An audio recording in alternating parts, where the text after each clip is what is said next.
നാളെ അതുവരെ പ്രേക്ഷകൻ കണ്ട മലയാള സിനിമയിൽ നിന്നും വളരെ വ്യത്യസ്തമായ ഒരു സിനിമയായിരുന്നു ശ്രീ ഐ വി ശശി സംവിധാനം ചെയ്ത ഈ നാട്. ശശിയേട്ടൻ തന്നെ നമ്മളോട് പറഞ്ഞു, ഈ നാട് എന്ന ആ ചിത്രത്തിൻ്റെ ത്രെഡ് അതിൻ്റെ നിർമ്മാതാവിൻ്റെ തന്നെയായിരുന്നു. അന്നുവരെ സമകാലിക പ്രശ്നങ്ങളെ ഉൾക്കൊള്ളിച്ചുകൊണ്ടൊരു മലയാള സിനിമ മലയാളി പ്രേക്ഷകർ കണ്ടിട്ടുണ്ടായിരുന്നില്ല. എല്ലാവർക്കും ഒരു ഓണക്കാഴ്ചയായി ആ സിനിമ വന്നു, ഈ നാട്. എന്തായിരുന്നു ആ ചിത്രമെടുക്കാനുള്ള പ്രചോദനമെന്ന് നമുക്കതിൻ്റെ നിർമ്മാതാവിനോട് തന്നെ ചോദിക്കാം. ശ്രീ ജിയോ കുട്ടപ്പൻ ഇന്നിവിടെ എത്തിയിട്ടുണ്ട്. ഞാൻ ഹൃദയപൂർവ്വം അദ്ദേഹത്തെ വരവേൽക്കട്ടെ.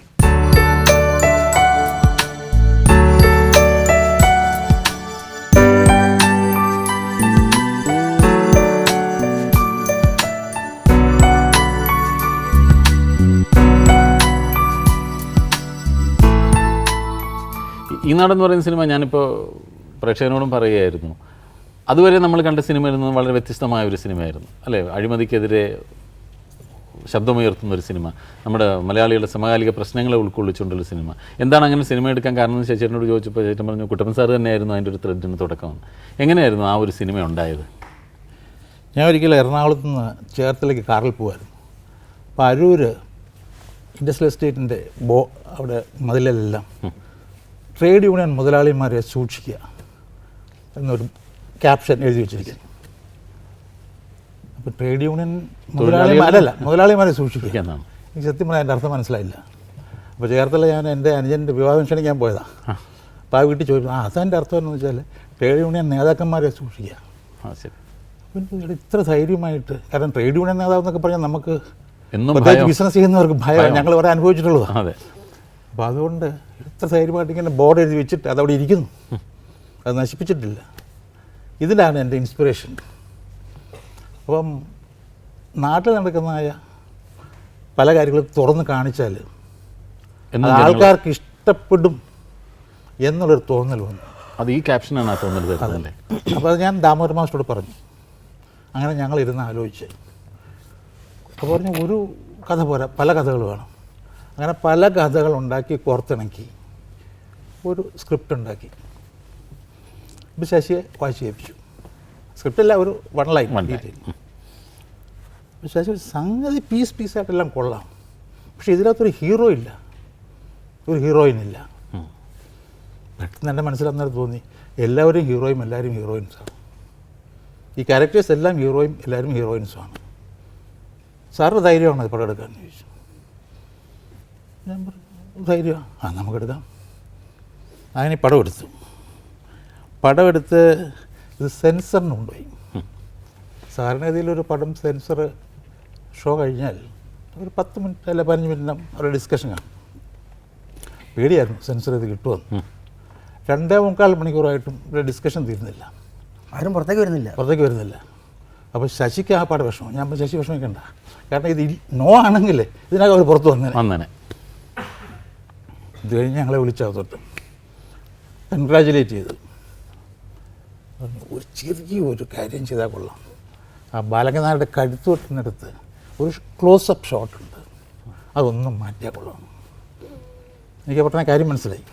കാര്യം പറഞ്ഞു, അത് വേണം, സമ്മതിക്കത്തില്ല, വേണം. ഞാൻ പറഞ്ഞു, പോട്ടെ ശശി വിട്ടേക്കാം.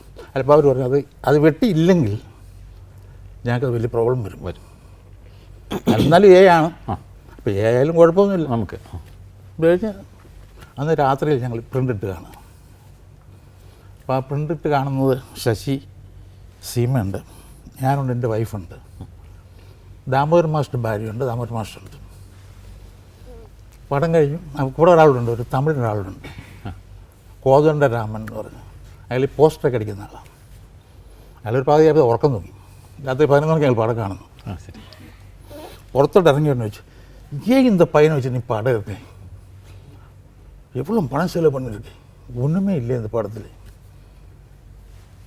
വിഷമായി. ഇപ്പം പിന്നെ മാസ്റ്റർ ഭാര്യയാണെങ്കിൽ നല്ലൊരു ക്രിട്ടിക്കാണ്. ഒട്ടുപാട്ട ഈ അഹിംസയ്ക്ക് ശേഷം ഞങ്ങളിങ്ങനെ ഹിംസിക്കണമായിരുന്നു.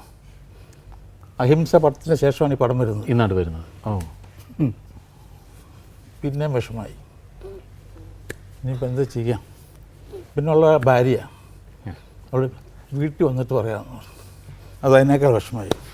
വീട്ടിൽ വന്നപ്പോഴത്തേക്ക് പറഞ്ഞു, ശശി അന്ന് പറഞ്ഞു, പീസായിട്ടൊക്കെ നന്നായിട്ടുണ്ട്, കുറച്ച് നീളം കൂടുതൽ പോലെ തോന്നുന്നു, നമുക്കൊന്ന് കുറച്ചാൽ ശരി കുറയ്ക്കാം.